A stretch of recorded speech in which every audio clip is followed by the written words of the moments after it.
Hi, my name is Greg, and I want to welcome you to Behind the Veil of Chris and Greg's Haunted Road Trip Season 2. Chris, would you like to tell us a little bit about what we're going to talk about today? Yeah, so Season 2 was by far our best yet, and the last 3 episodes in particular. So if you haven't watched it yet, you might not want to watch this and go over and watch that and come back. We're going to focus on the last 3 episodes, and primarily the last episode, but the last 3 were at the old hospital on College Hill, and we actually stayed in Dr. Connolly's house, and Dr. Connolly actually was one of the founders of the hospital, and so his house is adjacent to the hospital, so we stayed there and investigated both the hospital and the house. Well, we had tons of activity in the hospital. Oh, a lot. EVPs Absolutely. and coughing and cameras moving and knocks. Sensor balls that would go off and energy that we felt and just an overwhelming sense of, Yes. of just a presence, especially in that basement. Especially in the basement. Ooh, that was scary. So if you haven't watched it yet, focus on the first episode of the hospital because that's where we go into the basement and what's going on there a lot. But let me just interject. This stuff doesn't bother me. It really doesn't bother Chris a lot either. That's why we go and do these things. But we both will tell you right now, that basement, that was no joke. There's no joke. I actually can tell you from personal experience that if anybody were to say, what was your most frightening experience, it would have to be going into that basement. So. Yeah, so definitely. And we go there 3 times. But let's focus in on the last episode because this has created a little bit of discussion and stir. Mm-hmm. In the last episode, we actually are investigating Dr. Connolly's house. Yes. Which is the doctor that helped to build the old hospital on College Hill. While I was asleep throughout the evening, I woke up probably every hour on the hour. And what was really weird is so did Kristen, so did Chris, and we were all in different rooms. And we couldn't explain that. And what I kept, when we went back and watched the footage, you could hear footsteps walking around in my room. Which we did not catch in my room. Right, so right. That was interesting. And I did not hear that. If that woke me up, then I didn't realize that's what woke me up. There was one time, though, that I physically felt something pushed down on the edge of the bed. And you can see my reaction.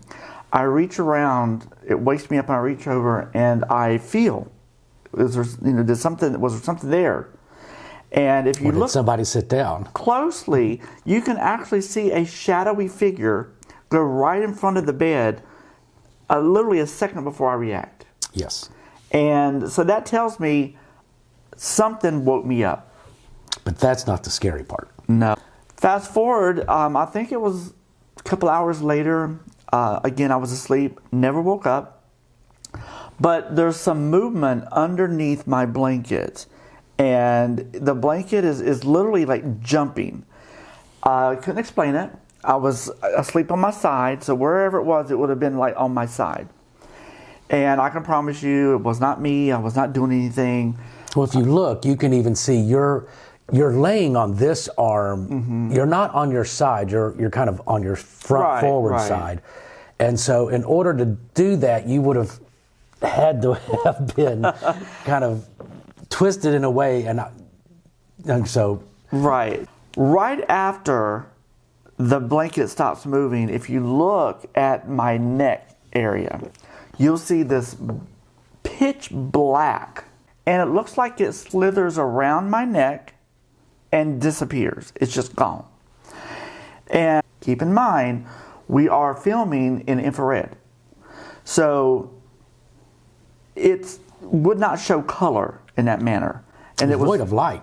There's been a lot of talk.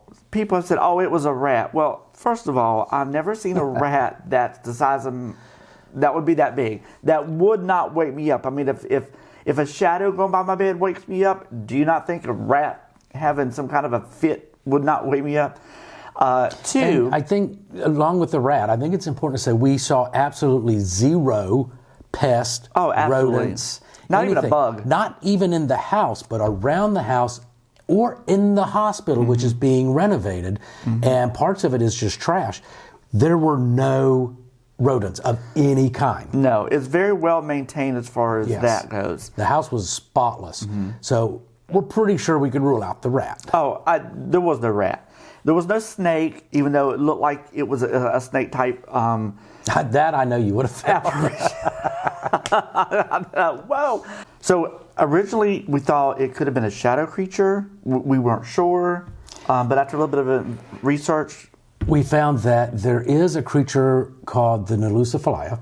It's actually Choctaw mythology. Right. So the Choctaw Indians have reference to a fluid-like shadow creature. And it moves like a snake. And of course, if you're familiar with any of the Choctaw lore, you'll realize that we're sort of right in the middle of that because they're southeastern United States. So that's what unlike a pure shadow figure, which is just energy with an absence of light, this actually has a basis in mythology. So that's what we believe that you had in your bed with you. Well, there's a reason why we were able to funnel it down to that is it's attracted to fear. Yes. And as I said, these things don't really bother me, but I'll share something, and I'm not going to go into detail, and I'm fine, so there's nothing to worry about. But I was having some severe internal pain that I hadn't had diagnosed properly yet. I was extremely terrified. It was right here on my side, exactly where the motion of the actual bed was jumping. And then once that entity, if you would, came out and came around my neck, there was no more bed jumping covers. I did not wake up the rest of the night. Nothing happened. No more footsteps. No more shadows.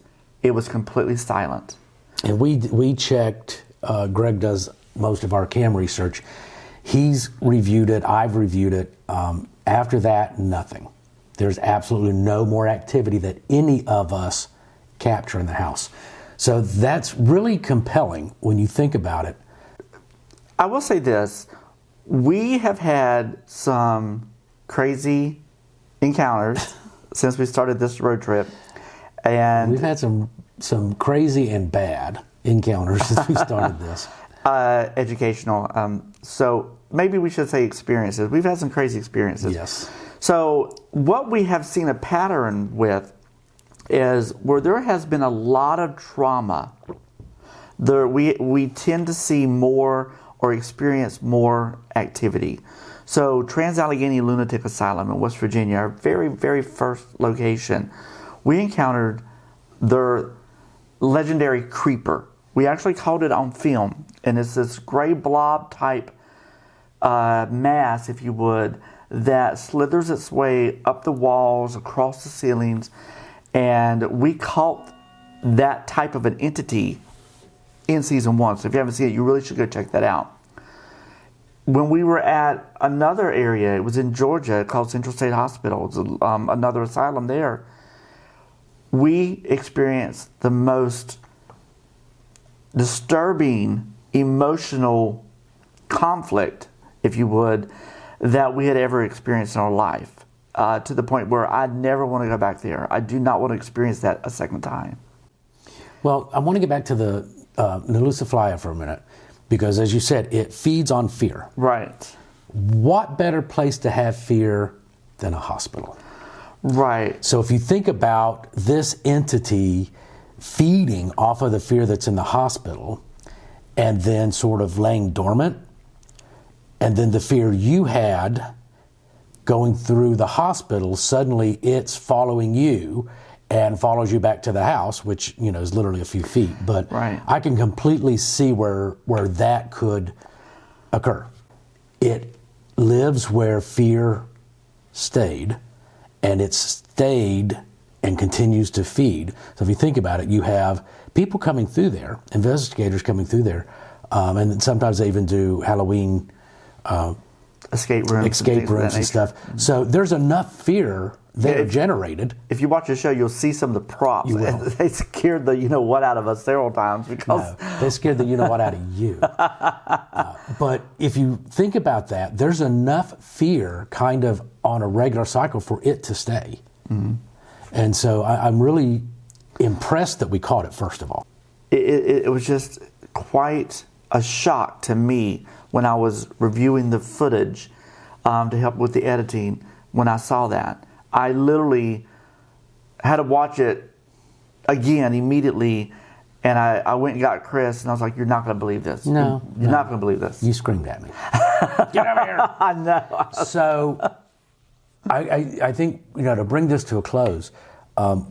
One of the things that you will learn as you watch us, we don't fake anything. So it's one of these things. Everything. We try to debunk everything.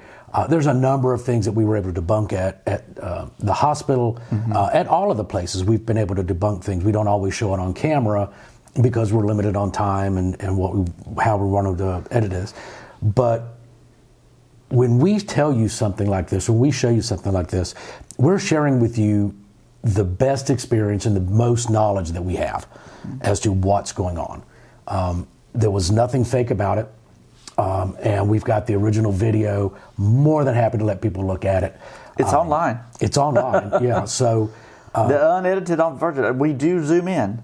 We zoom in. You get to see it. It's fantastic.